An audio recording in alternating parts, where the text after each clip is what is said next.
ទូរស័ព្ទ iPhone របស់បងប្អូនគ្រប់កម្មវិធីទាំងអស់គឺមានអក្សរនៅពីខាងក្រោម app ទាំងអស់បាទនៅក្រោមកម្មវិធីទាំងអស់អញ្ចឹងបងប្អូនចង់បដូរ style ចង់បដូរលក្ខណៈថា control center នឹងកុំឲ្យវាមានអក្សរគឺងាយមែនទែនបងប្អូនចាប់ពី iOS 18ឡើងទៅគឺងាយស្រួលសម្រាប់ឲ្យបងប្អូនធ្វើបងប្អូនមករៀនធ្វើជាមួយខ្ញុំអញ្ចឹងបងប្អូនចុចទៅលើបាទអេក្រង់យើងឲ្យជាប់មកបាទពេលដែលបងប្អូនចុចជាប់ហើយបងប្អូនចុចយកពាក្យថា edit បាទហើយបងប្អូនយកពាក្យថា customize បាទ customize ហើយបងប្អូនអាច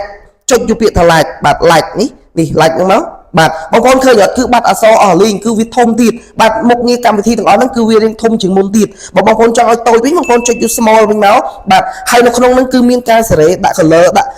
dark automatic tin អីគឺបានមក set របស់បងប្អូនអាចធ្វើតាមតម្រូវការរបស់បងប្អូនចង់បដូរ style បដូរ color បែបណាគឺអាស្រ័យលើបងប្អូនលេង style ខ្លួនឯងអញ្ចឹង admin ចង់ដាក់ like ធំបាទ M តែម្ដងបងប្អូននេះឃើញទេ